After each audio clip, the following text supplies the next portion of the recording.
And we are live. Look at these lovely faces. Well, it's easier for us to say they're lovely, lads, but welcome everyone to the Irish Mags Show, your weekly Newcastle United podcast brought to you by the Irish Mags NUFC supporters group for what is episode 15 of our podcast series and is another exclusive live stream on both YouTube and on Twitch. My name is Paul. I'll be your host for today. Not only am I joined by my two extremely talented co-hosts in Alan and Chris Show, lads, we're even getting adjectives in here now to describe you.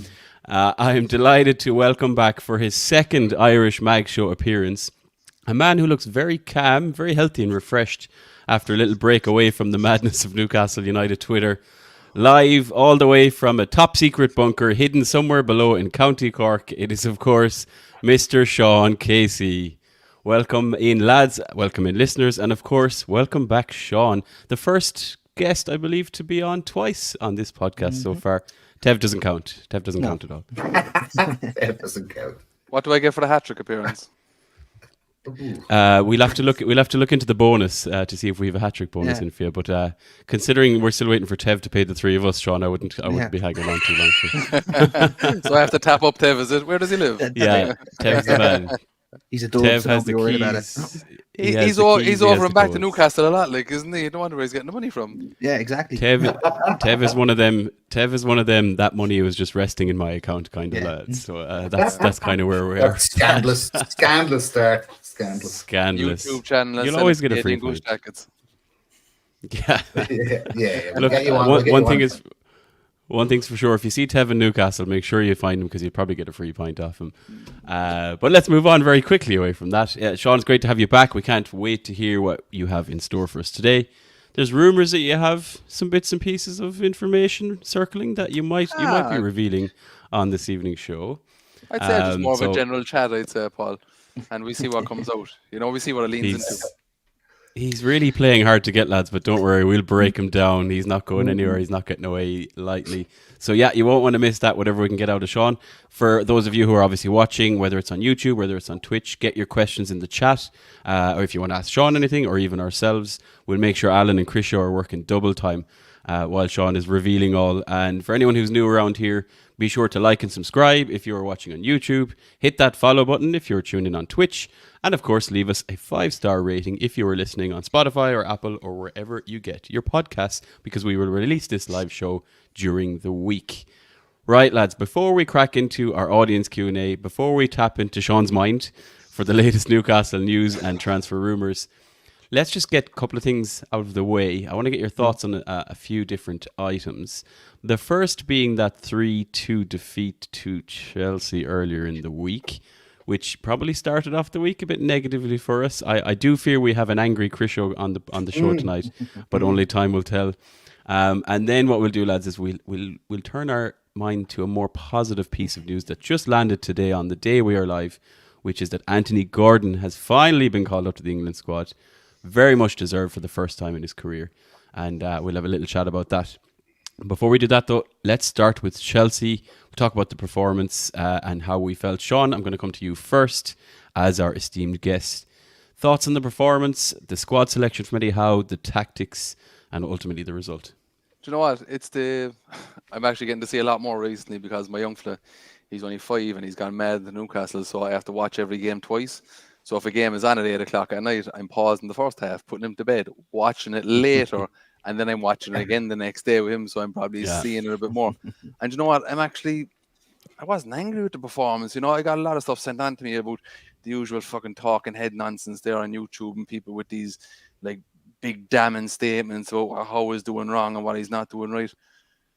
You know, I see a team in transition, and I'm accepting what we're seeing at the moment. Like, you know, what do people expect from the man? Like, he's not a miracle worker. You know, last season we massively overperformed. We had the second most consistent first 11, right, in the Premier League last season, right?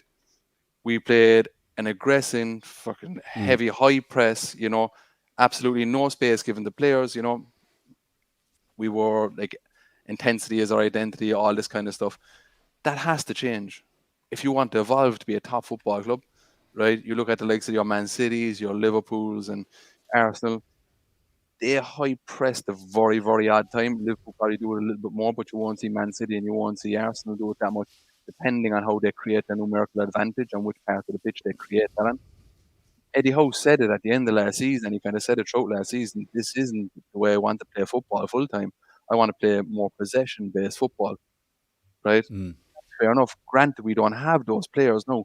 So there's two things that you have to factor in, right? We have a lot of injuries, so we can't press that aggressively every single game, right? And you Yeah. can't play effective possession football when you don't have players that are comfortable in possession. You know, if you look at most teams in the Premier League, right, you have two outlets from your defence. You either go short to your midfielder, which is your Bruno Guimaraes, right, or you go long to your strikers. You can't go long to any of our front three. You can't go long to Gordon. You can't go long to Isaac. You can't go long to Miggy Almiron, right? So that's out of the question. So then teams go, okay, who do you have in midfield? You have Bruno Guimaraes, you have Sean Longstaff, for example, or else you have, say, Joe Willock, right? Willock he's still nursing his Achilles injury. He's getting back, but it's still absolutely there. So no teams can double up on Bruno Guimaraes. For example, if you look at Arsenal at the Emirates, right? When we played them at St James's Park, they had to double up on Joe Linton, right? Declan Rice was in on Joe Linton, and you had Ben White as well, who was engaging him. That's our numerical advantage in midfield, where Bruno Guimaraes can receive the ball, and players can pivot in and out, receiving the ball from the centre backs, and you can have Fabian Schär and Sven Botman can push up. When you can't create that numerical advantage, there is no way out. So if you look at Newcastle, kind of as we're transitioning this year, you know, like our possession, it's probably evenly spread. You know, probably defensive third, middle third, final third. I think for touches in our defensive third, we're sixth. In midfield, we're 8th, and in final third rate. That's a team that has no definite identity, and they're just doing their best to trying to get through games. And that's what Chelsea was. If you look at the build up to the second goal, right? Bruno Guimaraes goes to the release Almiron twice on the left, and twice he can't take the ball into a stride. Yeah. Right? That breaks down. They have a passage of play. They go on the attack. Dan Burn hashes it out of play. There's a throw in. The defense doesn't engage the attack, and they score. You can't blame Eddie Howe for that. You know? Yeah. Everybody's screaming and roaring, Eddie Howe got this wrong, he should have done this, he should have done that. What would you change? For example, we play a back 4, right? You play a back 5, right? You bring in Lascelles. That gives you 3 centre backs, right? You have Lascelles, Fabian Schär, and you have Sven Botman. Fair enough, right? And then you have Dan Burn, who's our only fit left back, right? And you have Tino Livramento, right? You cannot create a numerical advantage with a back 5 like that. In fact, you actually create a disadvantage. If you watch how Inter Milan play a back 5, but if they're 3 centre backs, one of them is a full back, so they do a progressive overload either on the left hand side or the right hand side, and that's how they create a numerical advantage. If we go to a back 5 and Eddie Howe changes to a back 5, we actually create our own disadvantage because we don't have defenders that are quick enough to actually be progressive football players like that. You know, so in turn we actually do ourselves a disservice. So changing to a back 5 isn't an option unless you have a fast full back that is capable of playing centre back, which we don't have at the moment. And then you look into midfield. So we played Longstaff, Bruno Guimaraes, and you had Willock, for example, right? Longstaff needs to get surgery, and you know he's playing injured and stuff like that. He needs to get his ankle cleaned out, something small. It's not going to stop him from running around like that. It's more of a niggle than anything. If he gets that surgery now, Bruno Guimaraes gets a yellow card, and Joe Willock's Achilles, which might even be the reason why he probably doesn't start against Man City at the weekend. If that flares up, who plays in midfield? One of the 4 of us are probably getting a shout, So he's trying to manage that situation then as well.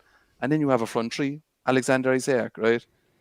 He can't take the ball into his feet with his back to goal, right? The ball has to be played in front of him, and he has to be played into the half spaces. That's not a disservice. The man is incredible, but that's just, and this is kind of part of the reservation that Howe had with Isaiah coming in. I'll get to that as well in a second. And then you have Anthony Gordon, who went off injured very early on. You have Miggy Almiron and Jacob Murphy who played as well. Jacob Murphy can't beat the first man with his cross. And plus 2, there's nobody in the box because you had 2 big centre backs that Isaac wasn't being able to get in front of. He doesn't attack the front post that well. He peels off to the back. So I'm seeing a manager that is managing a difficult situation really, really well. I might put up a few screenshots now and then and stuff like that, and show us where we've given up too much space and where there's gaps and things like that. I do that because I'm just trying to explain how we lost the game. It's not a criticism of what Eddie Howe is doing all the time. You know, like if you have the Bravcon goal, right? A little bit of stats, right? So you have actions per game, right? Outside his box, he is 0.89, right? Nick Pope has, I think it's like about 2.5 actions outside his box per game. The average distance that Dubravka spends from his goal line is 12 yards. The average distance Nick Pope spends, 20 yards. That's an 8-yard difference. That's why you're seeing such a big gap now in behind the defence. The defence is trying to close the gap in midfield, but Dubravka's pushing further back. You're trying to manage all these situations all at once. You know, I think he's doing a fantastic job. And if he keeps us in the top 8 of the Premier League, he's probably done a better job with the set of circumstances this season getting top 8 than he did getting top 4 last year, right? He wanted to switch to a possession-based football team this year, right? With the constraints that we have, right? Okay, possession-based football. How are we going to play that? Let's bring in Sandro Tonali. Excellent ball carrier. Needs a bit of work on receiving the ball, you know, under pressure with his back to the opposition's goal and stuff like that. But he can pivot in and out Bruno Guimaraes to free him up. So, okay, we'll go over the midfield of Tonali, Bruno Guimaraes, Joe Linton. Then you have Joe Willock ahead of him. Excellent. Then we bring in Harvey Barnes. Excellent ball carrier. So now you have Joe Willock comfortable in possession, Guimaraes comfortable in possession, Tonali comfortable in possession. Then you have Anthony Gordon, Harvey Barnes, who can beat players for fun off both feet, can take the ball on both sides. Great stuff. You're well set up. Now take 5 of those players out for most of the season. Okay, what about your reserves? Then you have your Elliot Andersons. He was a backup. He gets injured. You know, Miguel Almiron drops off the face of the earth form-wise. You know, Murphy out for long periods of the season. You know, like, I spoke to a Liverpool fan earlier and I was going through the injuries and stuff like that. And he was like, but we have injuries. Liverpool have been a top 3 team for 6 years. They're 10 injuries to a top 6 club versus 10 injuries to a team that punched massively above their weight is a totally different set of circumstances. You know, like, we have this kind of deluded perception of where we are because of 4th last year. You know, it was an overachievement. We probably would have done that this season as well with a fit set of players, you know, or even just a basic structure of a team. We don't have that. Do you get me? He tried to address some issues. You can't address everything all at once. He wanted to bring in a left back to replace Dan Burn. Lewis Hall came in, right? With Lewis Hall, and I would have shared this, I don't know, I could have shared this in the Irish Mags group. I spoke to somebody, and they're basically, what they were saying to me is that Alex Murphy was way more advanced defensively than Lewis Hall was, which surprised them. What they received in Lewis Hall was a young player who had a unique skill set, whereas excellent ball carrier, great passer of the ball, gets way too tight when he defends, doesn't understand the space behind him, you know, struggles to turn off both feet. Eddie Howe is actually, and I've been as hands up, I've been like, why the fuck aren't you playing him? Like, you know, and I would have gotten a good bit of information kind of on the why. And behind the scenes, they think he's actually doing a fantastic job of managing him and not putting him in that spotlight. If you remember last season, these same fans that are saying, play Lewis Hall, they were the ones that probably ripped Elliot Anderson apart because he played on the left of midfield 3 against Liverpool and he looked out of place. And they slayed him. He's not good enough. Sell him, fucking send him to Scotland or whichever, you know. So you have to manage that side of things as well. So, like, that was Lewis Hall. Then you bring in Tonali, he gets banned. So that's your good in possession, good ball carrier from your middle third, right? Then you have your Harvey Barnes, right? And then you have Tino Livramento.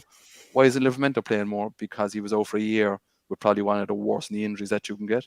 So you have to manage him back into the team. They bought him a year early because if he had another season at Southampton, he was unattainable. He was going to a top club, like, and you're talking for even more than that. So they had to get him in. So it wasn't that the transfer window was bad. You just can't buy everything all at once.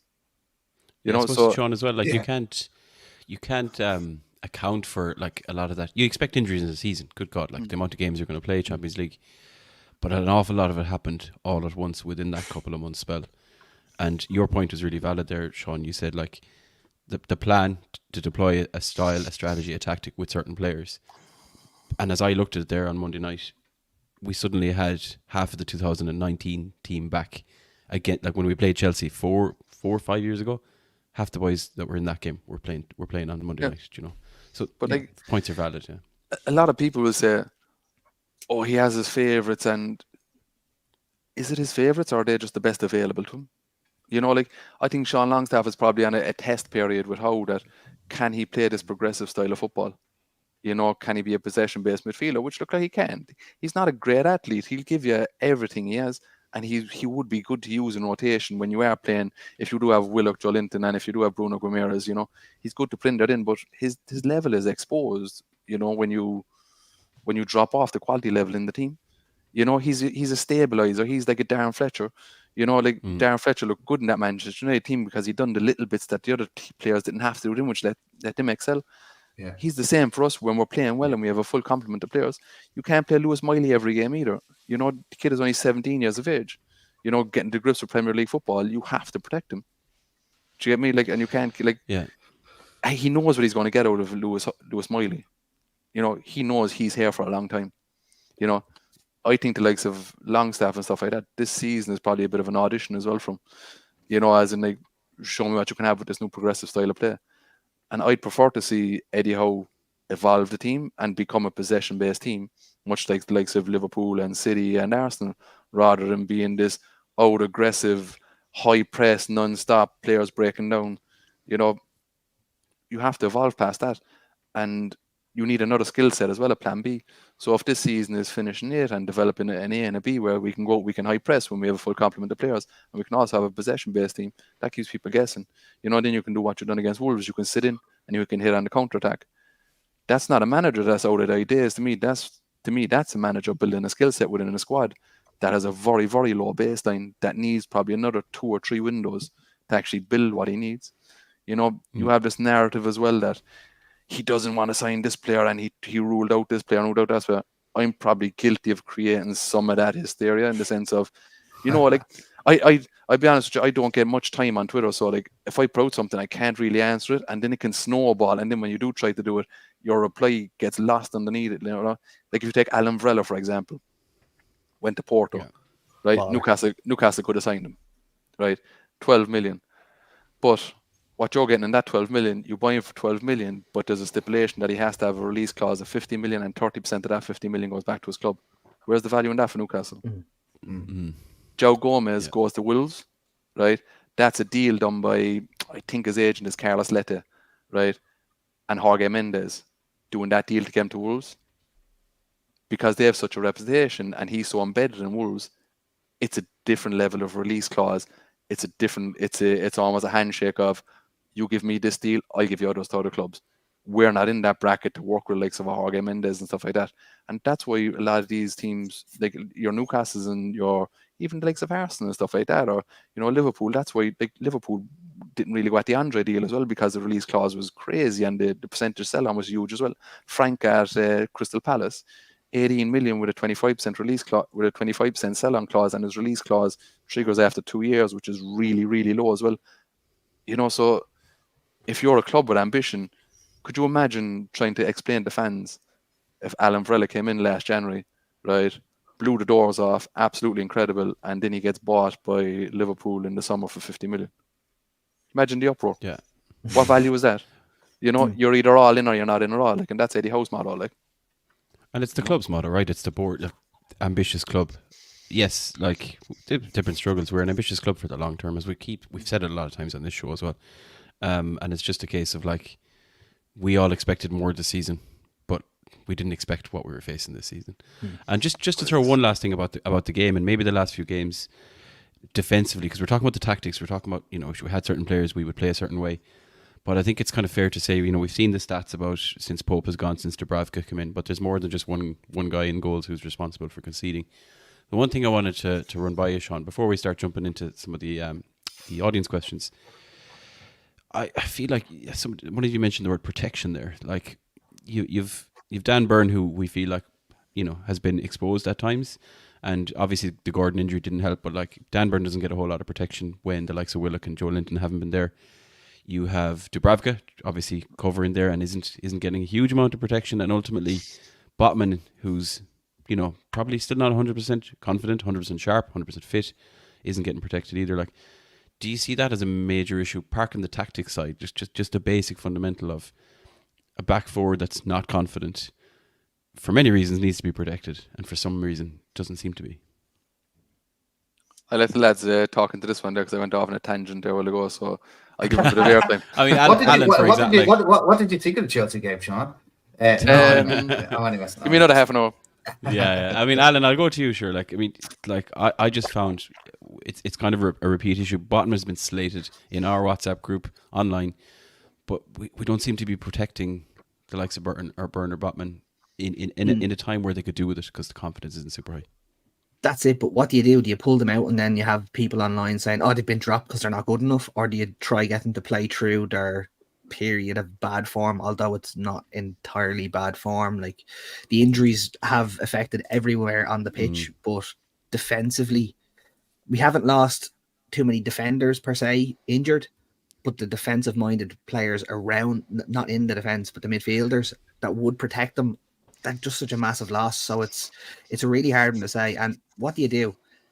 We all know, like, we all love Jamal Lascelles, outstanding, but he's not a better player than Sven Botman. So why would you say, "Oh, let's play Sven Botman, a potential £80 million defender," or Jamal Lascelles, who you're going to get $5 million for if he goes anywhere? There's levels to the game, and the best players that we have available should always be playing, in my eyes. Like, it's Bit of patience. Yeah. There's a bit of a trade-off there, right? So if you're like, no, we know, okay, right? So our midfield, right, not functioning properly. We don't have the players there, right? Both defensively and offensively, right? Our goalkeeper is back 10 yards, right? Which space do you choose to attack? You know, Dan Burn, if he pushes up, there's a space left in behind there. So what does Sven Botman do? I see a player that's caught in two minds too often. You know, does he engage the player? Does he watch the space behind him? There's always space behind him and there's always space in front of him. And if you look at most of his mistakes, he's caught in no man's land, because Fabian Schär, and we would have spoke about this, I would have spoke about this previously, as excellent as he is on the ball, right? He also gets lost on the pitch. His positional awareness is horrendous. Always has been. If he had a positional sense as a centre back, he'd be one of the best centre backs in the world. And like, we know disservice to Newcastle, there's a reason he went so cheaply, and there's a reason why he stayed there for so long and no other club took him, is because he is excellent on the ball. He is your unbelievable passer of the ball. You know, he's not a good 1v1 marker of a centre back. You know, like, it's more on Sven Botman. So, like, for all Schär's good qualities, he's exposing Botman defensively. Then you have Dan Burn, who doesn't have Willock and Joe Linton in front of him. And you see this issue he's having. If you actually look back at games when Alan St. Maximin played last year and Burn was left back, it looks identical to what's happening at the moment. Yeah. Sven Botman, for 90 minutes, has too much space to defend, and he doesn't know whether he has to drop in or engage the striker. Last season, Sven Botman would have been the man marker, and Schär would have taken up the space in between. Teams are coming to us now, and they're dropping a striker a little bit off the front, which exposes the fact of not having a six. But that wouldn't be a big issue if you had Joe Linton, Willock, and say even Longstaff or Tonali in there, because that gap in between the defence and the midfield last year was a bear pit. They were letting teams enter in that zone and they were fucking killing them. That's exactly what they were doing. You know, and that space was actually something, like, every team has to concede space. You have to offer space somewhere to the opposition team if you want to create a numerical advantage. We used to offer space inside there, and with Tonali, Joe Linton, and Willock, right, even with Longstaff in there, you have a bigger complement in.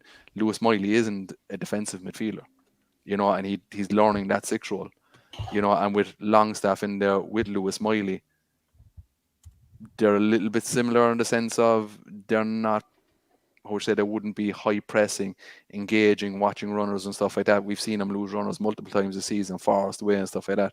So that defensive discipline isn't there from. So now you actually have a free run at your defenders. You know, you don't have that interchange between Willock and Joe Linton and Bruno Guimaraes and stuff like that being able to help out. The problem is that you have to be able to go along, right?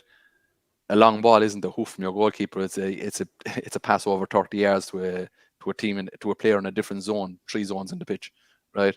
So Man City, when we talk about going long, Man City and Liverpool, first and second in the Premier League, have the most completed long balls in the Premier League, right? Your ability to go along and counter press, we can't counter press because what we do is we'd go along to Joe Linton, right?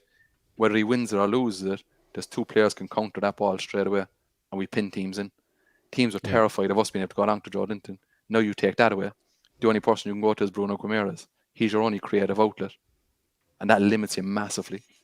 You know, so I don't believe in the fatigue side of things. I do believe in the injury side of it. You know, so and the limitations as well, I suppose. Absolutely, of like the you know, and players this behind, this is what you have when you have a squad that's only been. There was a championship side only a couple of years ago, and still carrying a lot of those championship players. You know, like it's You know, I know it might frustrate people by say, "Oh, it's not a case of remembering where you are and all this kind of stuff." It absolutely is. When half your squad is taken it's where up we with are. championship players. Not just where we were, it's where we are, right? Do you know what I mean? Like that's Exactly, yeah. You know, when you're still carrying the legacy of Mike Ashley, all that stuff is very, very relevant. Yeah. You know, so like maybe in 10 years' time we can forget about it, but for now it's still hampering us, like, you know, in our development and the baseline of the squad that Eddie Howe took over. You know, you can't say there isn't a player in that team that he hasn't made better, like. It's not You that know, long ago, really, really think about it. Like the It's time not, is like, ridiculous. it's not. Yeah. You know, you can only pull so many rabbits over a hat, like. It's interesting. I'm keeping an eye on the chat here. We will get to some audience questions, folks, so don't worry. We have them all banked up here. But Sean, you're already creating a divide in the chat. We have with a comment from Shima there saying, like people who say Botman isn't good enough are the problem. You know, we need to be patient with him. And then I think it was Gary who said that he'd sell Botman. You know, so I mean, we would expect no less with a Sean Casey stream that we're dividing the masses. But we'll come back to that. I do want to move on. The one thing I did want to point out was we had 2 unbelievable goals. Now, obviously, Jacob Murphy's was the absolute definition of a thunder bastard at the end of the game. But Isaac's finish was world class, I think, as well. And yeah, maybe it narrowed the scoreline in terms of some gaps. But the one thing I wanted to say, and Christian, maybe I'll come to you for this. We talked about some of our better players on the pitch. We lost one of them in Anthony Gordon. Looks like the injury isn't as bad as first feared. More so because we've just seen him called into the England squad. Christian, when you saw that headline, it felt good to see. Not only because we think we'll have him back sooner than as first feared when there was talks of 6 and 8 and 9 months, but also he's getting the praise that's deserved, right? He has to be in that England squad. Yeah, absolutely. I mean, the one I liked was I think it was on Twitter. Somebody said he's out between 1 to 2 days and 9 months. So anywhere in that range, which I thought was good. It didn't look good. It looked sore when it happened. When you saw it, I thought, that doesn't look great when he was kind of hobbling away. It's a knee as well. Yeah. But yeah, I think he said today. I'm not sure. He just had 4 days off, just 4 days rest, and he was fine. He just needed a bit of a break. He's been breaking himself the last couple of games, and it is good to see him get into the England squad. Will he start? I think he will. I think he'll start against Brazil. I think we'll give him a go. And it'd be nice to see Bruno on one end and Gordon on the other. I think Bruno hit him up today saying, can't wait to see you at Wembley and stuff. But it's fully deserved for him. And like I've been listening to Sean intently for the last while there. It is true. I mean, the expectations that a lot of us had, people here included, kind of outweighed really. Eddie Howe has done a fantastic job at what he's been presented with the tools he's been presented with. And I think he's made the best. Chelsea, you said it there just a minute ago, Sean. It's the Botman Dan gap, not only the gap between the two of them, but the gap in front of them at the back of the midfield. That, like you said, last season was closed down very quickly, very tenaciously, and looked after. If you look back on the last couple of games, and they were giving out to Gordon at the Chelsea game because he wasn't running back and covering, but that was a wide open space for Cole Palmer and the rest of them just to knock the ball around and get chances off or pass it through the middle. And if you look back on the last maybe 6 or 7 games, maybe even the last 10 games, and look at a lot of the goals that have happened down the right wing, where Dan Burn is getting individual critique about it. It is a collection of the players. This individual, and I'm guilty of it, individual criticism and critique of different players. Like Longstaff, Byrne, Miggy. But it's really, I think, Sean, you put it a lot more eloquently and a lot more tactically that it is more about the space. What are the players supposed to do? You know, what are they supposed to do if they don't have the same setup as they had last season and the same players around? You know what I mean? To do their job. There's a bit of there's a stat around that as well. Not that I like stats. we are the second worst team in the Premier League to tackle a dribbler that has entered the final third. So entered in third, defensive third. So that tells you that there's nobody there. Dribblers are getting too much of a free run at the defense. And it's not really a case of a 6. It's just that that midfield 3 structure doesn't work. And there's probably no way around it at the moment. Like, with the way things are at the moment, it's a roll of a dice. You're going to win some games, you're going to lose some games. Against Chelsea, it was probably 3 mistakes that we fucking lost it. You know, like, and at that, Cole Palmer probably half hits his 2 goals, and Mudryk stumbles through Fabian Schär's legs. You know, we've been punished for 3 lapses in judgment. Other games, I've watched teams there that have had a horrendous time, and those 3 goals don't win. I think Dubravka should have saved 2 of them, you know, but look like he's been good of late. But, like, so the stats tell us what the problem is. We know what the problem is. This overreaction from these fucking talking knobheads there that fucking put up these tweets, and I've got some of them sent to me there from people. If I was Eddie Howe, I'd go into the dressing room and I'd tell Sean Longstaff this, that, and the other. The same fella probably couldn't climb a flight of stairs, and he's going to go in and tell Sean Longstaff what to do. You know, like, this kind of stuff. Like, you know, like, it's like, I'd never ever criticize somebody, right, for on their, how to say, like, for on their lack of ability, right? Yeah, they can only, Sean Longstaff can only do what he can do. You know, he'd be a great substitute to have come in, close out a game where he doesn't have to be that up and down. He's not a great athlete, but he covers a tremendous amount of ground. But he won't be Sean, right? He won't accept that, right? He won't accept being a substitution. He won't. Look, and he'll have, like, he's very good to put a plus on the books as well, like, you know, as in if we sell him financially, you know. So, like, I don't see what this big thing about Eddie Howe's going to lose his job because of X, Y, and Z. We have very clever people running in the football club.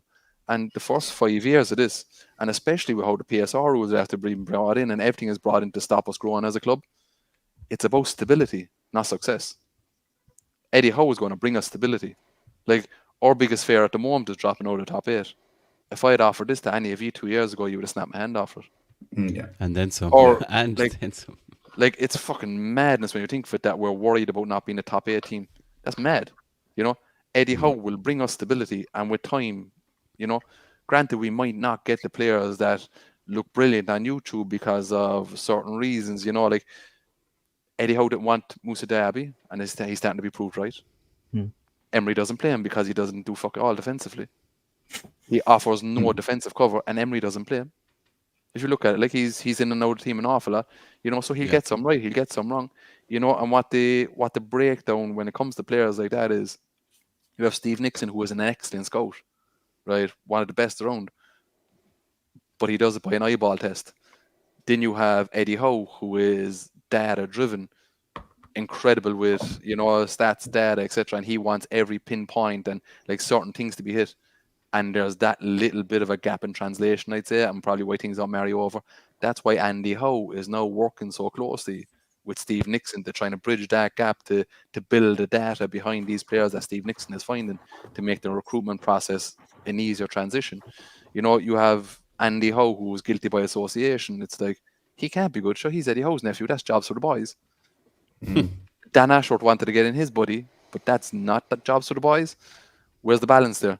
You know, like, it's like everybody wants to throw everything at Eddie Howe at the moment, when you have to appreciate the fact that when we were in the relegation zone and we were offering stupid money to legs of fucking Brendan Rodgers, Antonio Conte, and, you know, sounding out all these players that didn't want to touch us with a barge pole. You know, so I think we should appreciate what we have and not do what we done to Sir Bobby Robson and basically run the man out of the club. That's what it was, you know. People, you know, that's exactly what happened with Bobby Robson, you know. Fans didn't appreciate what they have, and look what happened at the other side of it. Eddie Howe took a team minus 19 points, right, from League 2. No director of football, no academy structure, absolutely nothing in place. He got them from League 2 to the Premier League. If I was to hand you a script on what Eddie Howe done at Bournemouth, you'd say it wasn't believable, that it sounded too far-fetched. You know, was it a draw away from home against Port Vale? He was paying players cash out of Marks and Spencer's bag. That's where they were after administration. He got that club promoted, right? He built the club. Eddie Howe wasn't just the manager. He was the director of football. He was the main scout. He was he was everything at that football club. He not only rejuvenated the club, the city, he done everything. He built that city, built that club. They now have an academy structure. When they got relegated, he bought players in that got him out of that hole because they sold Nathan Naka and one or two others, and relegation was nothing to him. Now they're back in the Premier League and they're a stable Premier League side with players that he brought in. You know, True. like people will fantasize about bringing in other managers. Let's get in Thomas Tuchel.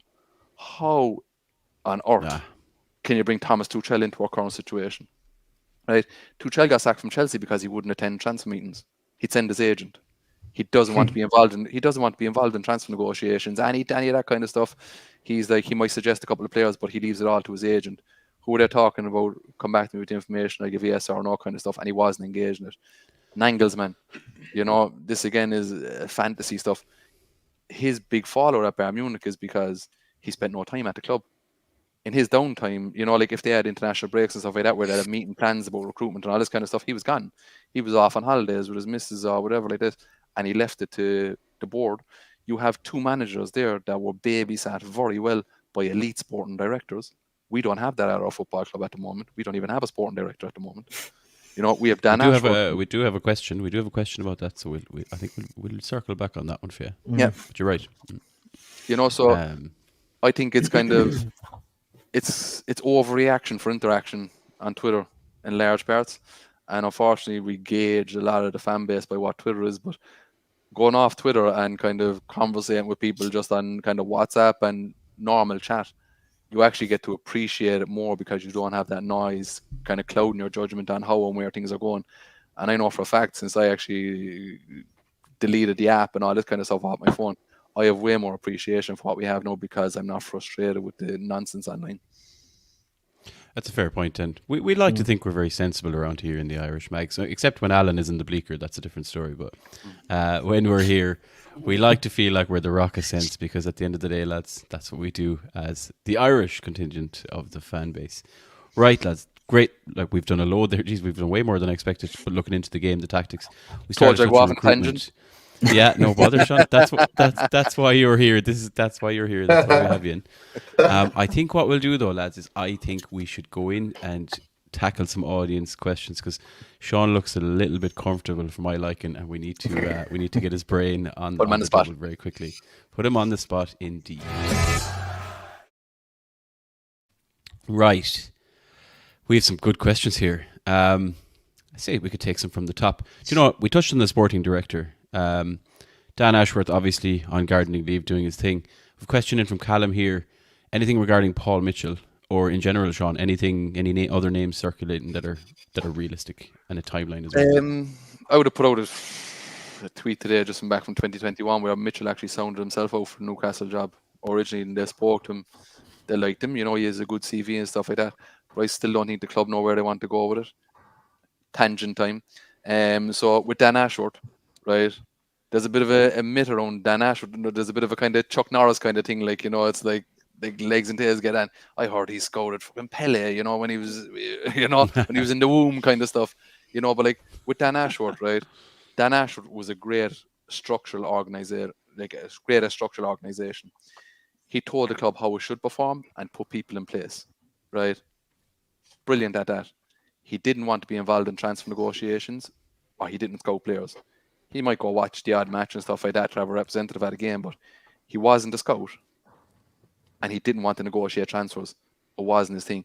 He wanted to get the under fives. I know we don't have them just for example, but say he wanted the under 15s and the senior team playing the exact same style of football, and to recruit players and to say, you know, instead of bringing in James Maddison in the summer, let's have a look at Lewis Miley and see how he develops. Give him a year. If there's a drop off there, we might lose Maddison, but we have Morgan Gibbs-White who can also come in. We'll see how Lewis Miley develops, or Elliot Anderson, just using those as examples.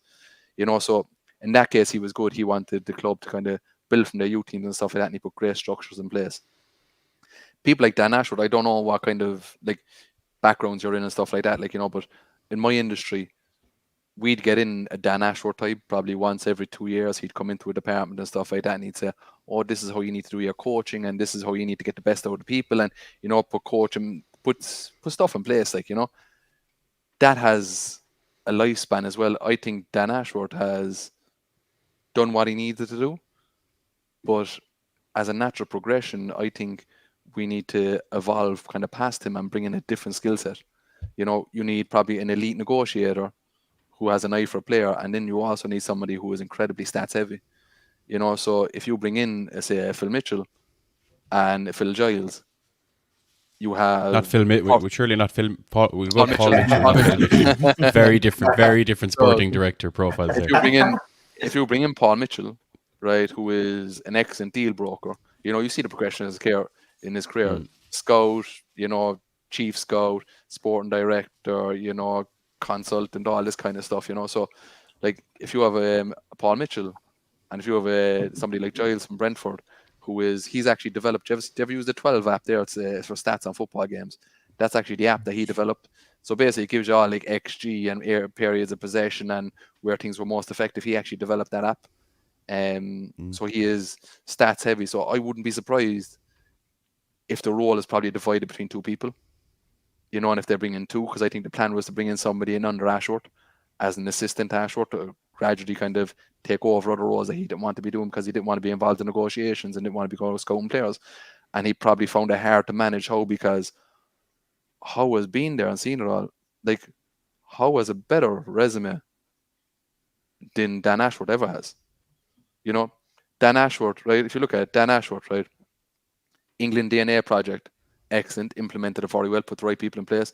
But this is exactly what they have in Clairefontaine in France. It's exactly what they had in Germany for years. Like when I lived in Cologne, I used to go watch Cologne games and stuff like that. Like, and you talk to locals and stuff, they tell you what they do. Their under nines were playing the exact same football that the senior team were playing, and you'd see like managers from the senior team were watching the games and stuff like this. This was very much the German methodology that he implemented in England. When he went to Brighton, they had watched players in great places and stuff like this, you know, like they already had McAllister in, but they didn't know what his path to success was. They needed somebody to help them develop that. So Winsley and Sam Jewell were already in place at Brighton, so he didn't appoint him. So he already had the two key pillars of Brighton's success. And then you have Tony Bloom, who invented the app Star Lizard, which is a statistical app that basically statistically evaluates every football player in the whole world. All that was in place, but they didn't really know how to use it. Dan Ashworth came in and put the right steps in place so they knew how to use it. They knew that how to send, say, McAllister to Argentina for X amount of time and what people he would work with, what club he should go to based on the style of football that Brighton are playing, you know. So paths for loans and stuff like that, he was really good with. So a lot of stuff was in place. He just kind of helped it kind of all work together. And then he came to Newcastle. Eddie Howe took Bournemouth from minus 19 points in the League 2 to the Premier League. So why should Eddie Howe's say be overruled by Dan Ashworth? You know, like for me, if I'm looking at both their CVs, I'm putting my money on Eddie Howe, you know, and I'm trusting his judgment every single time.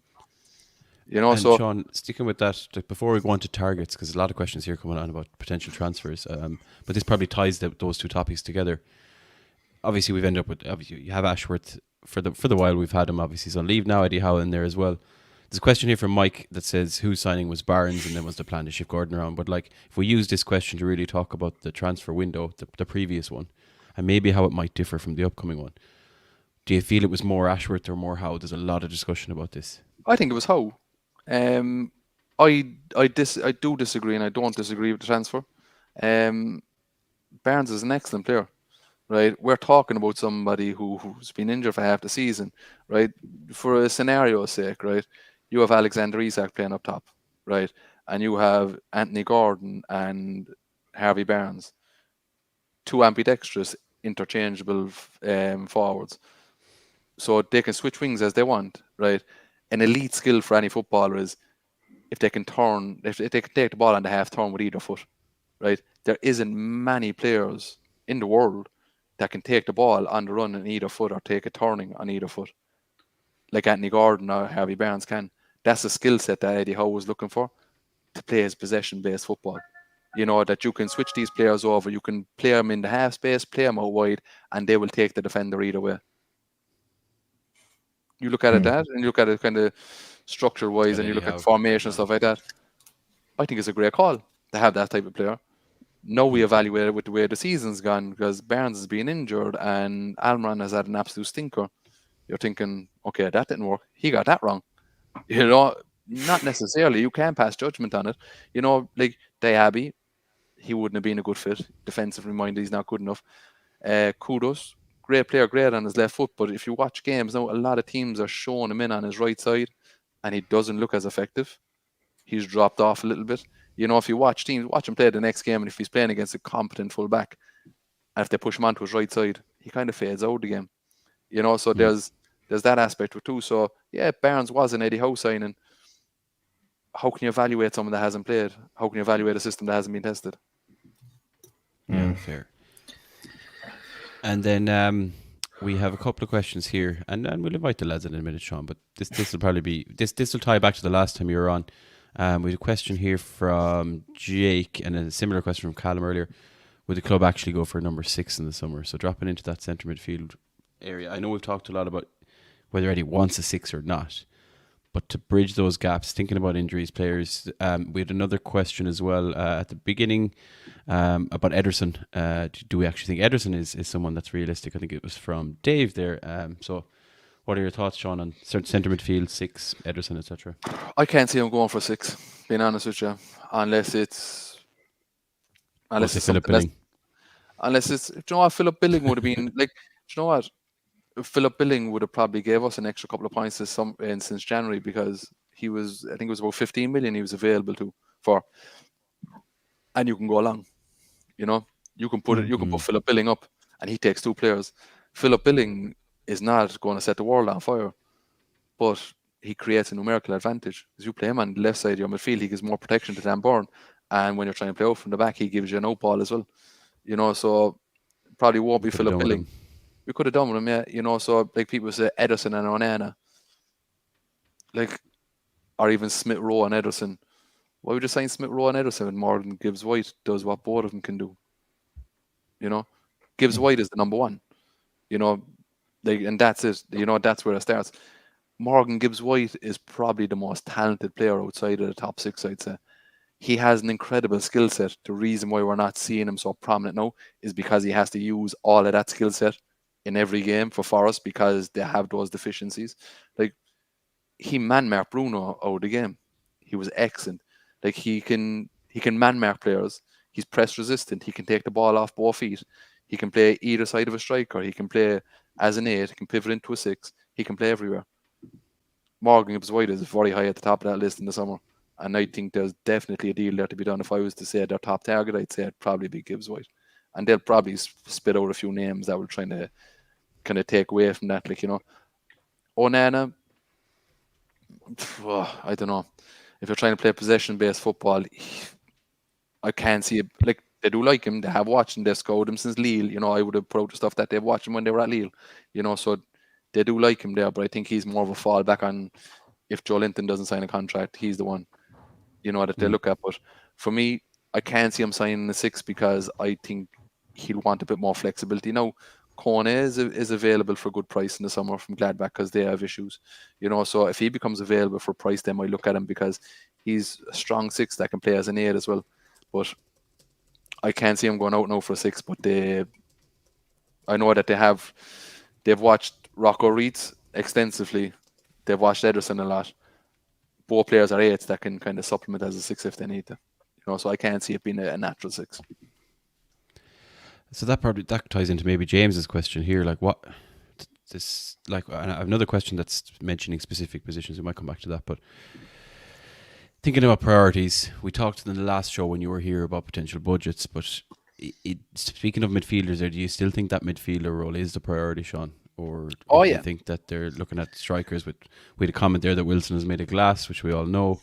Right wing has been mentioned, but are we still thinking that is the priority, which is the centre midfield role? Well, they will bring in another midfielder, right? So it will be a very flexible midfielder coming for the 3. If they sell Longstaff, they might bring in 2. I wouldn't be surprised if they went for somebody on the high scale of a Gibbs White who can supplement a couple of positions, and then they look at someone like Rocco Reitz at Gladbach, who is similar to Bruno, high intensity, a lot faster, good on the ball, I don't have to name out the Bruno traits, but I wouldn't be surprised if it was somebody like Gibbs White, but also somebody young as well, maybe a Kone or somebody along that lines, even like a Hayden Hackney or someone like that. Like, you know, there's a lot in it. It's at the stage of the season now where they're scouting multiple players, you know, so it's more of a judgment call based on what you're hearing is what you kind of say they're going to prioritize. But for me, if I was to say their top targets from what I'm getting at the moment, it's Marmadashvili, which is something I would have brought months ago, but sure, you have people I would have broke Marmadashvili back in September. I mentioned him a couple of times since, and then you have every fucker claiming an exclusive. But you have Marmadashvili, you have Malik Taw, who was the right centre back at AC Milan, right? You'd have Morgan Gibbs-White, and this will probably divide opinion, but if Eddie Nketiah comes available, they'll look at him. Now, I know people will say, he's shit, he's this, he's that, he's the other. But if you look at it, like, he's playing with an Arsenal team that don't really play to his skill set. He's a very aggressive pressing centre forward, good in front of goal.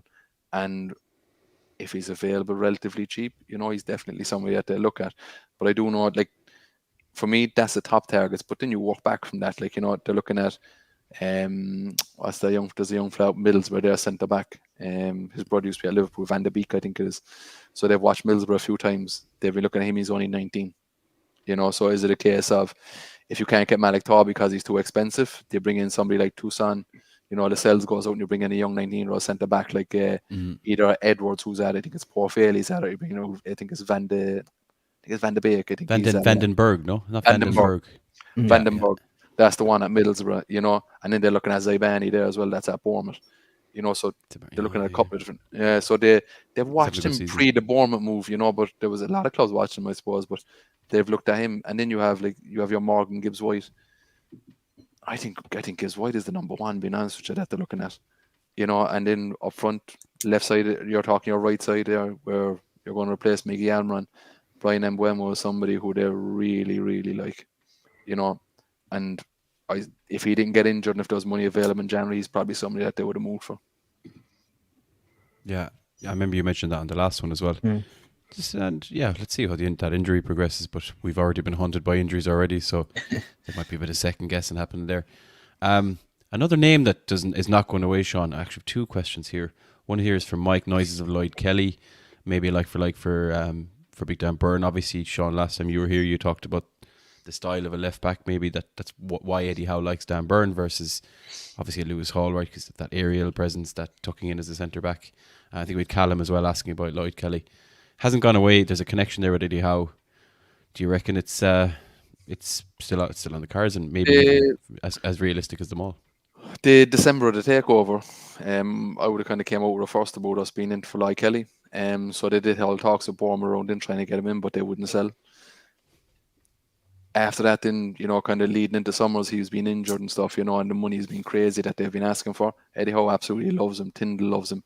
They both had him as captain at different stages at the club. So very high on the agenda, and if he's available for free, I've heard that they have held talks and they've asked for medical documents just to see what the details of his injuries and stuff are. So it's fairly progressed, but not the stage of a done deal, because I curse every deal I say is a done deal. But absolutely a target. But they want to understand what the extent of his injuries are and how come he is getting injured so often, little tweaks of hamstrings and stuff like that, like, you know. So definitely very high on the agenda and somebody I rate very highly as well. Yeah, definitely, I agree.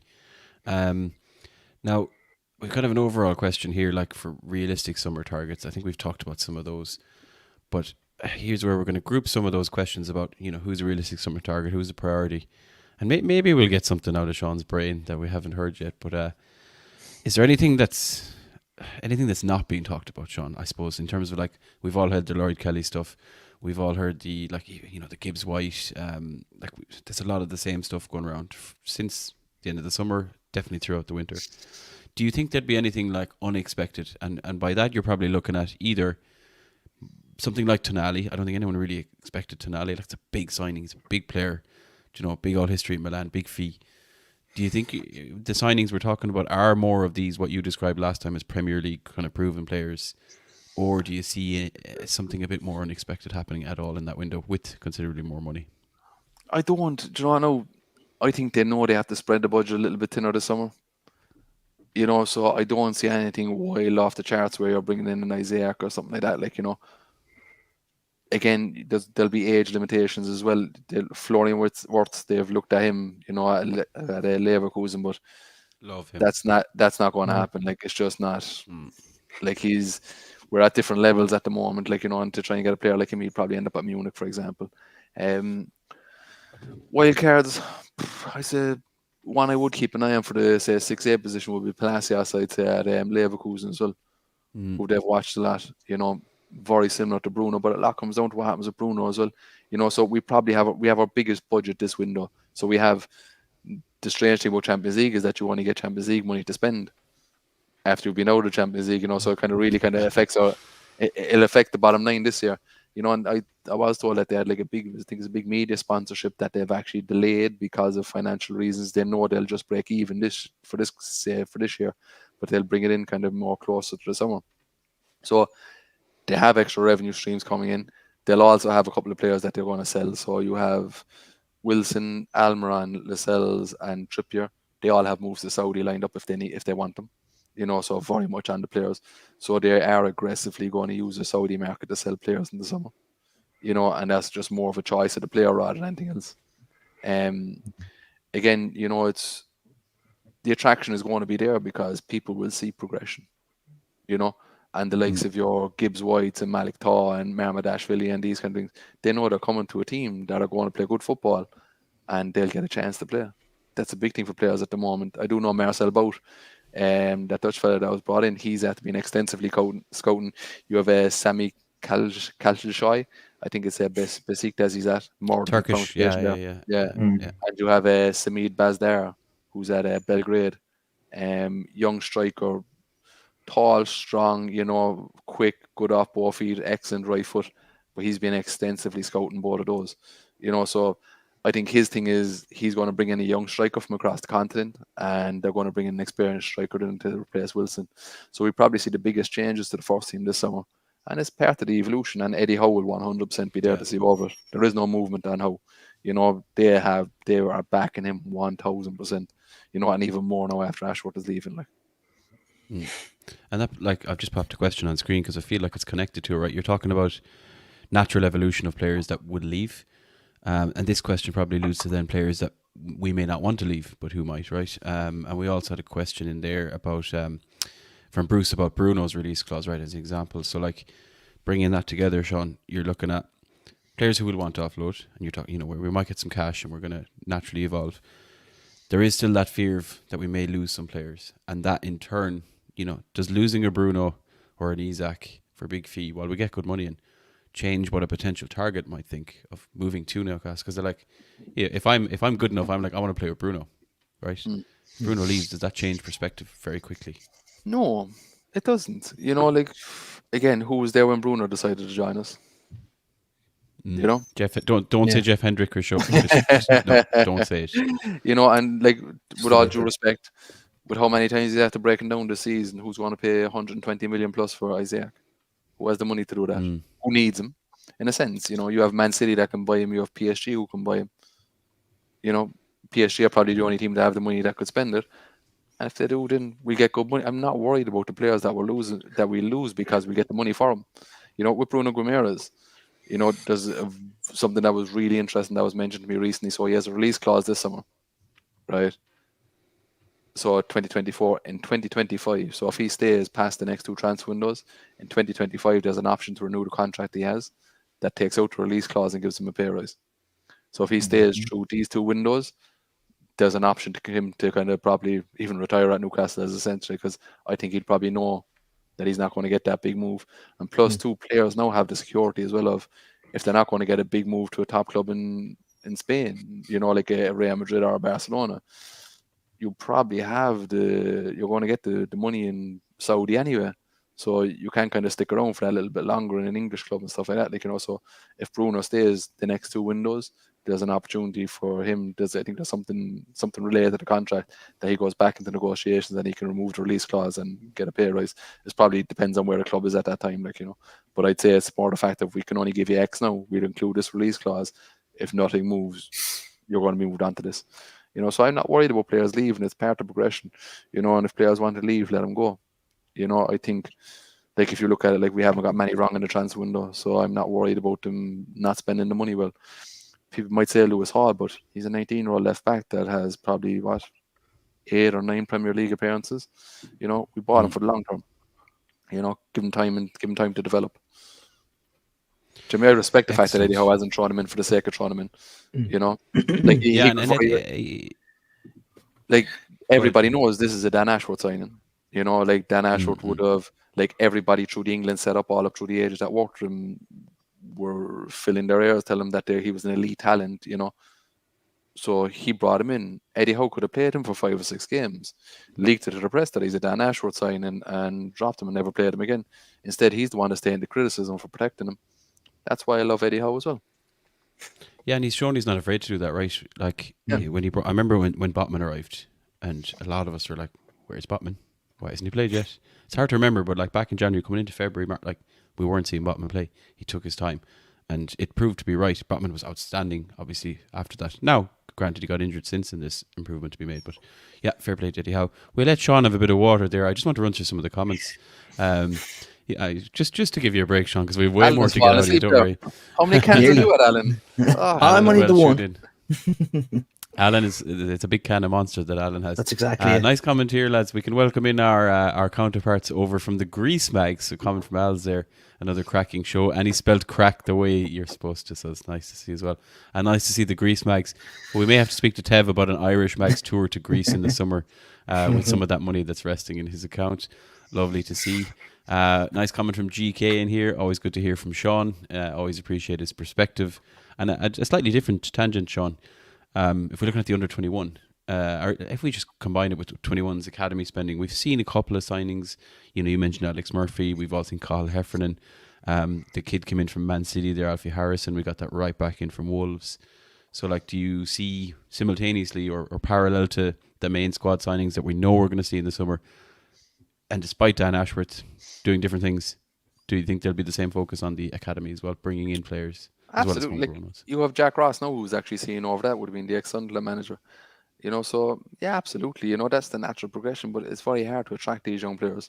You know, we don't have the facilities to bring them into at the moment. I know it's been upgraded, like, you know, but these things take time. You know, you can't click your fingers and just get it right. Look at how long it took Liverpool to turn around their academy. You know, their academy stagnated for a while. They neglected it, and it's probably taken Klopp the best part of 6 years to actually turn the academy around to get it to produce players again. And it's probably going to take us maybe 6, 7, 8, 9, 10 years to do the same as well. You know, it's not going to happen overnight, but they will continue to invest heavily in the academy. Yeah, and like it's been criminal. I think I said this on many probably of these episodes, and Alan and Chris will have heard me. And they know I play a lot of Football Manager because I'm obsessed with the game and the youth development element. But like, we see too many players, you know, local lads going elsewhere, and just not enough coming through. Not enough players coming through the ranks compared to what the other clubs are doing. You know, was it 2 years ago we only offered one scholarship to the under-16s or something like that? Which is mad, right? And like it's great to see Lewis Miley come through, but Lewis Miley is the exception to what has been the rule for the last 10, 15 years. Stephen Taylor, Andy Carroll, but nothing on the grand scheme of things compared to what other clubs are doing, which is a shame, but hopefully obviously we'll see that investment. Interesting question here about Tonali. So tangent elsewhere. I was actually thinking about this in the last day or two. I was like, do you know what, we're talking about transfers, but what did we get out of Tonali?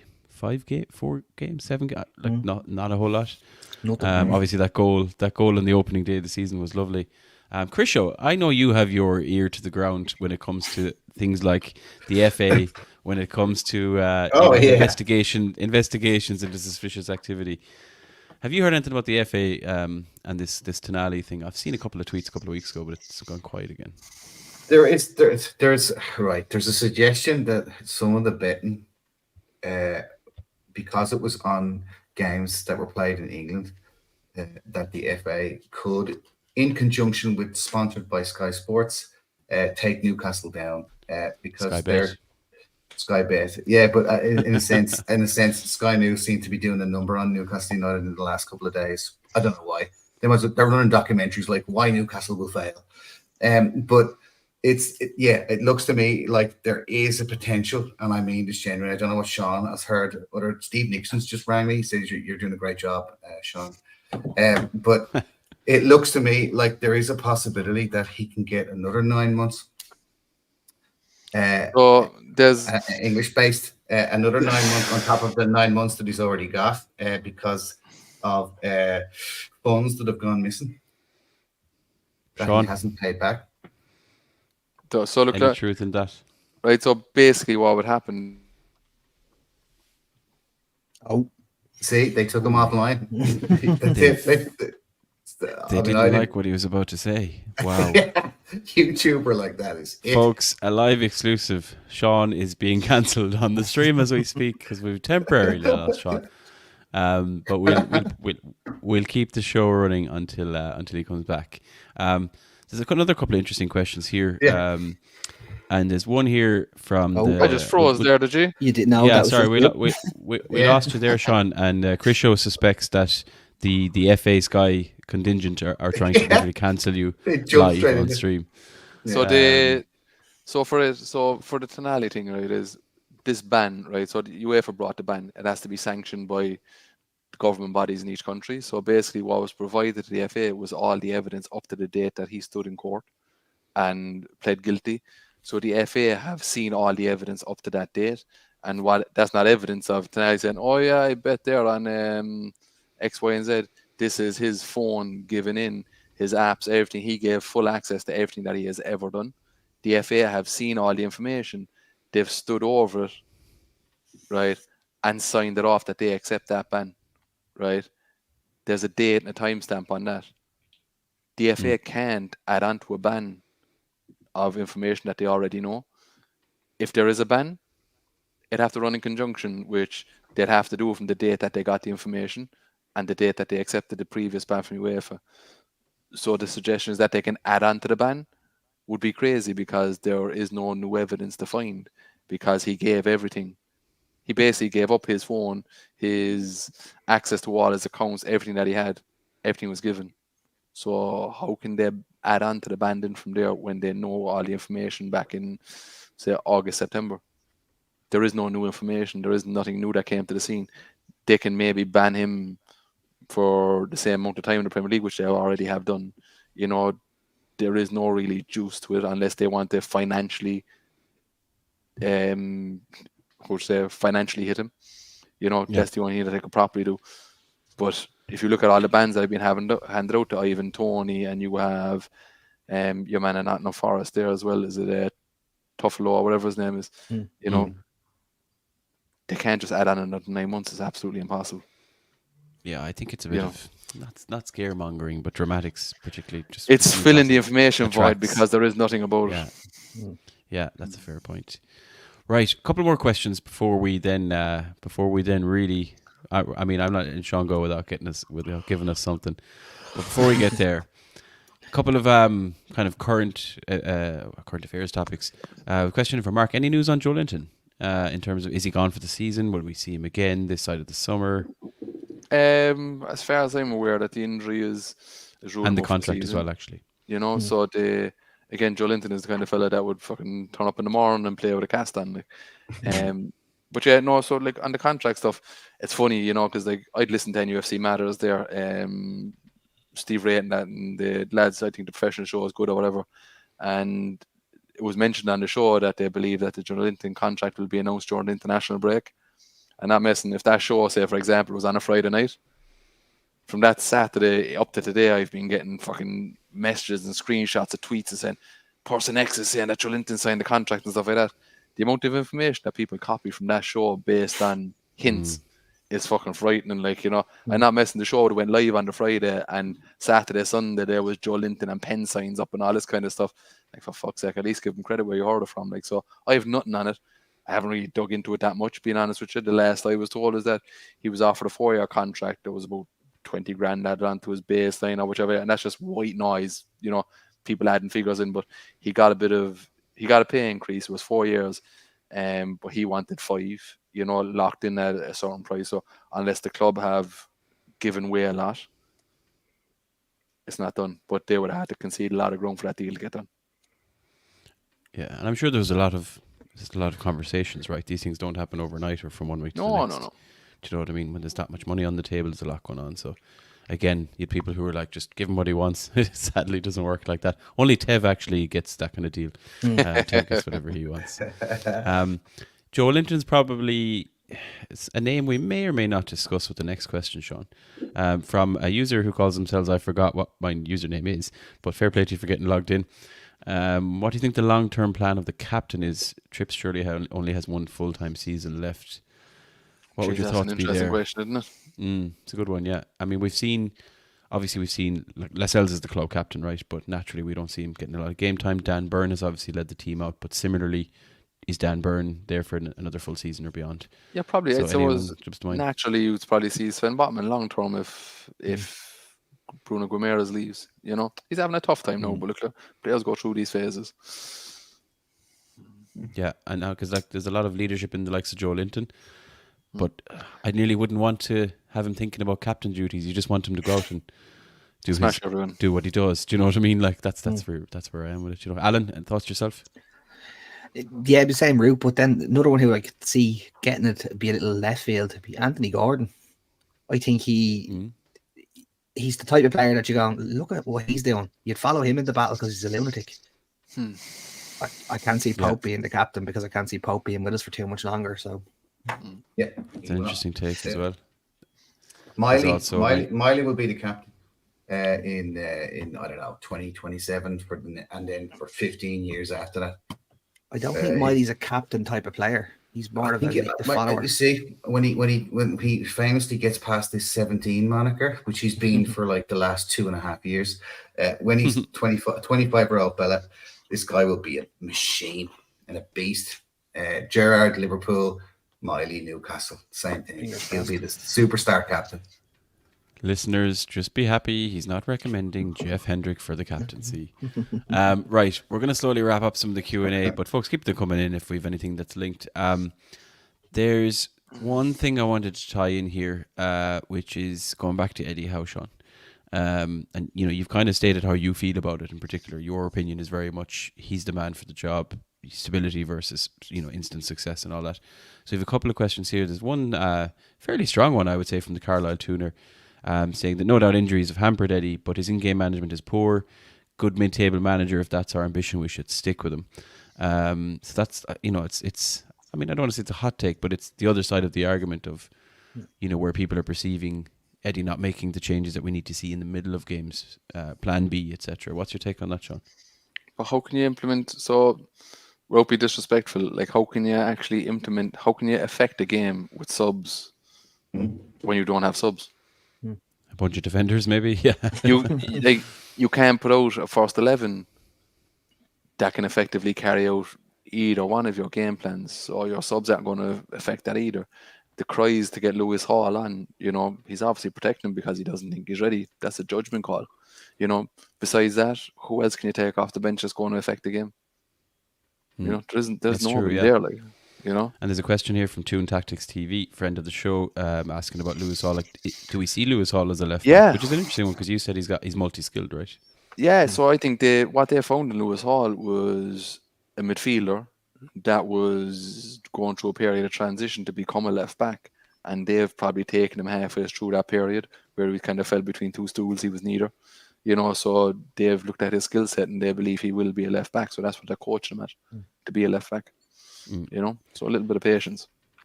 And we've seen glimpses of it, you know. I mean, obviously he got that goal against Crisho's team, and that's all we say about that. So he puts a euro in the jar. But I think everyone feels like there's a player there, but there's a game plan.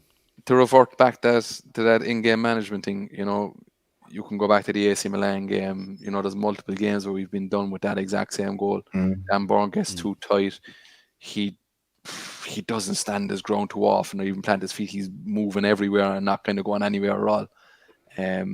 We've conceded that goal a few times, but that is just pure down to the skill level of what we have in the squad at the moment. Sometimes you have to make changes, you know. Jimmy, like against AC Milan, I wouldn't have made the changes personally, but the players were flat out on their feet. And Eddie Howe he's criticised for running the players into the ground, and he's criticised for changing them. So, you know, we're doing. Yeah. So I agree in part with that. Yeah. You know, I agree in part with that. He has made mistakes, but every man has.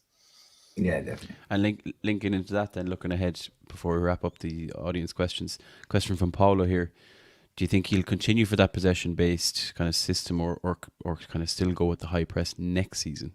bearing in mind transfer window injuries. He wants to play a possession-based team, but he'd like to be able to alternate into a press as well, much like what Liverpool do. So he'd like to be able to switch between both, which I'm all on board for. I'd like to have a team that can play both. Excellent. And I'm going to finish off in terms of transfers. One more question I wanted to bring in, because this will entertain Newcastle fans, because it's a Sunderland player. What about Joby Bellingham? I know there was talks, Sean, of Chris Rigg as well, the very young guy, 16 maybe. He's at Sunderland. I love Rigg. He looks like a Sun player. Yeah. So with Chris Rigg, they met with him. Amanda Stavely was at the house, but I'm led to believe that they asked for way too much money for what his age was. Okay.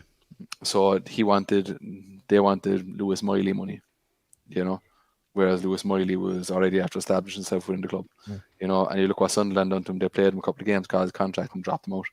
So I think it's only a matter of time before Chris Rigg does become a Newcastle player.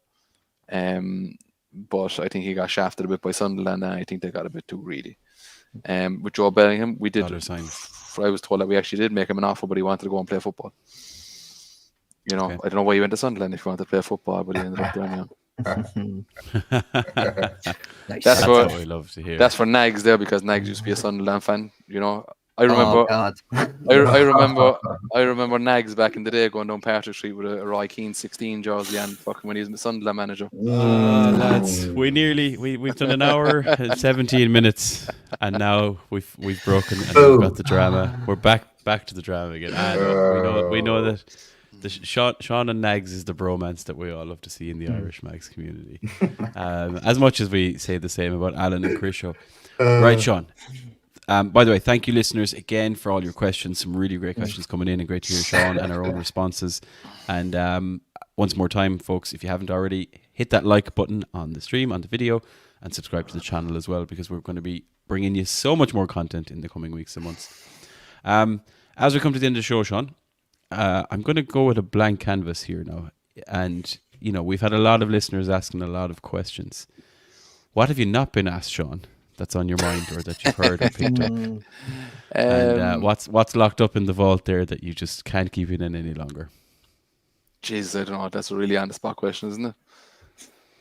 I don't know. And, there's one, for example, there's one here actually that just came in that might help you along the way, thinking about the stadium. It's one of the biggest topics in the Newcastle community. I don't know if you've anything up in that way. I haven't seen much. I was sent a message about it there earlier. I was told that they did get the report. So they got the report back at the start of the month on what they can do.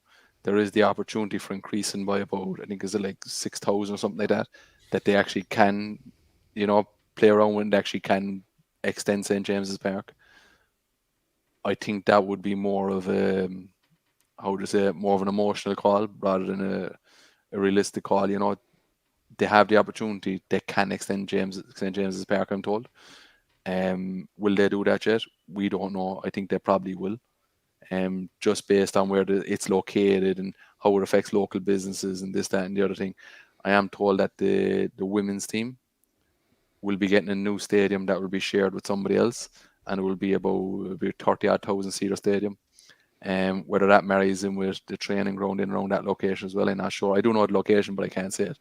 But the women's team will be getting a new stadium that could act as a bridging gap. So we could extend St. James's Park short term, right? Build a women's stadium, and then if we feel the need to go above that 6K that we can add on, then there's an opportunity that we can do whatever we need to do at St. James's Park, use the women's ground and migrate to the new stadium out of it, then, so they're kind of keeping all options open. But I think everything is very much on the table, but they do have the opportunity that they can extend the stadium. That's not new news. That's probably covered by a few people now, but that could have been all over Twitter now. I'm not too sure. I'm not paying too much attention to it. But yeah, fair, yeah. So they do have the opportunity, but will they take it or not? I don't know. The original plan was to move from St. James's Park and, for commercial reasons, build a new stadium and go from there. Naming rights, all very much on the table still. You're talking the training ground is up. I'm told there was a hold on the training ground sponsorship. I don't know, was there something to do with Sella that they had the option to use the training ground sponsorship for the first year, right? there's a clause there with Sella with the deal. There's two things I'm being told. One of them is that basically Castore wasn't told early enough to go into production to put Sella on the front of the jersey for a year, which would add to the sponsorship. Sella weren't too keen on taking it up, so now it's open-ended. If Sella want to add to the sponsorship, they can, and they can also pay for the training ground sponsorship, but that's open as well. You know. There's so much going on there, and it was one of the things we've discussed on many pods, but like, it's the one thing I think that we could do with some clarity on, just not like knowing when it's going to happen, or it's just like this is the direction, because it's the tickets to demand, all of that kind of stuff. It's change management 101, you know, like if any in management or manufacturing and stuff like that, this is exactly how you make change. You set up groups that you know won't be objective. They'll be happy to be very much of inside St. James's Park, and it's so exciting, you know, and that's what they've done. You know, I would have said this previously on podcasts and put tweets up about it. So they have these people, they'll push stuff on them. They know that X amount of people will leak information. So they'll leak the worst case scenario, and then they'll put in something that is probably 50% peel back. And that's change management 101. Exactly what, if you ever done manufacturing management in college or anything like that, this is exactly what they're doing right now. Change management 101. You know, leak the worst case scenario, peel it back a bit. It's already out there. People have overreacted and are thinking, it's like, we're going to punch them in the face. And instead, you're getting a punch in the chest. You know, it's kind of one of these things, like, you know, it's like, I said, it was only a punch in the chest.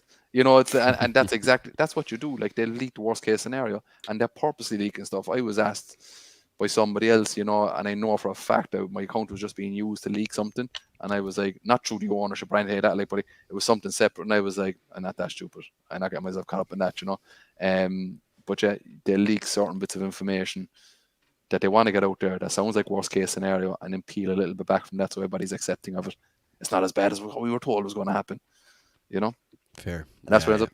The new jersey, I've seen the new jersey. Ooh. You're wearing it under your top there, no? If I pull up my top now, I'd have to show you my APAC. That'd wake Alan up. So it's identical to the Copa America jersey. Obviously just replacing the black and white with the blue and white, or the vice versa. Yeah. The other way around, yeah. Yeah. So that's it. Okay. When it's released, and when people start putting out tweets next week of Copa America jerseys with Newcastle crests on them, they claim exclusives. Clip it. I mean, we'll take that. We'll take that as an exclusive if and when it happens. And the last one, Sean, really quickly then would be from Callum here. In terms of exclusive or leaks and tweets, he said, we need a player name to see who tweets it first, Sean. Give us one player that you'd be really, really... I could have made somebody up previous to the show. Would have been brilliant. I could have hinted or something. I make it all up anyway, like, you know. I reckon Bezdar or Kashai, I reckon will probably leak, I'd say. And people will start... The Turkish lad, yeah, the I think people jumped on Rocco Reitz as well and stuff. So, I don't know, you know, probably people will probably see through the Gibbs White stuff. No, I don't think there's much really. It's a bit quiet at the moment. You know, there was... I won't say actually. So Nearly got it. Nearly. But I won't be going back on Twitter either. I'll use it the odd time. Yeah, and fuck, I couldn't be bothered with the nonsense, to be honest with you. So what I'll do is I think I'll probably do a couple of shows on here every now and then, and just leave Twitter be Twitter, because I'm not messing. There's sometimes you see what people put out there in these videos and these rants, and you're just like, Jesus Christ almighty, like, you know? Like, yeah, it's I'm not even going to get into it because it actually infuriates me, but like, I'm just like, I'm going to sit back, I'll log out now after this, and I'll be in touch with you again in a few weeks, and we'll do another show. I have a bit more information. What I do know, what I can say is, like, when you have, that's the one. So my information, when now that I'm not on Twitter, and like when I logged back in the other day, I had like 29 DMs, and that was 29 different people with fucking multiple different leaks of multiple different stuff, and I was like, your judgment gets so clouded on what you think is going to happen, what isn't going to happen. So hopefully my information is a little bit clearer when I come on here. Absolutely. And Sean, we love having you on. Not just myself, Alan, Chrisio, and the Irish Mags community that we all know and love, but also obviously the listeners here tuning in from far and wide. Casey speaking sense. Some of the channels in Hysteria need to take note. Also in Eddie We Trust. Love to see that. Some great messages in. Message from Carlton. Great show. Sean was deadly. Talks so much sense. Lovely to see folks. Great to see all the comments coming in. Speaking about Sean speaking sense, we know Sean knows transfers. We know Sean knows transfers, but ultimately Sean knows football, lads, and that's why we love having him on the show. And a lovely comment in here as well. We talked about the Greek mags. We've had people saying they're in from Portugal. We've Bruce listening in from Norway, so it's great to see the Irish mags going global. We're just about ready, lads, to wrap up. So Sean, anything else before we like and subscribe, obviously. Yes, always. Let's help the lads build a channel. I have no affiliation with the Irish mags in the sense of I just come on the show, so I'm actually not, how would you say, I'm not part of this group that runs this channel or anything like that. I just come on as a guest. There is nothing underlying here for me. I'm not gaining anything like people would think. You're getting 3 new friends, Sean. You're getting 3 new friends, yeah. I lost one in Nags there with that comment. So for me, look, I suppose going forward, I'll be a resident on the Irish Mag show, but I won't be putting much on Twitter anymore. So if you want to catch up with me, you'll catch me on this. So look, like and subscribe, and I'll put out a tweet and stuff like that when I'm going to come on and stuff. So look, I appreciate all the nice messages and the positive feedback and stuff like that. And I do apologize sometimes for the things I do get wrong, but look, again, I think people's interactions on Twitter are more of a reflection on them than the person that they're actually abusing. So just remember that before you try to abuse somebody online. It's all projection. 100%. Yeah, exactly. And so Sean, lads, I'm going to love you and leave you. We'll happily have you on again, Sean. I'll wrap up the show as there. So just to say, thanks to everyone who's dialed in, who's listened in. This was a lovely bonus live stream that we'll definitely be doing again soon, and it will of course be released on our YouTube feed, Spotify feed, Apple, everywhere you get your podcast. Thanks again, Sean, for all your insights, all of the news. Everyone knows where to find you, and obviously you'll be here again soon. Lastly, folks, we'll just tell you one last thing. We will be back for more. Grisho, say the line. Back for more Irish Magnus. No, I was going to say back for more Jeff Hendricks. I was going to say back for more Jeff. Back for more Jeff. No, not if I'll ever allow it. We will be back for more Irish Magnus next week. So until then, lads, away the lads, Slán, go fall, and we'll see you all very soon. Thanks again, folks, for tuning in. We'll be back next week. Say goodbye, lads. Thanks, guys. Slán. Slán.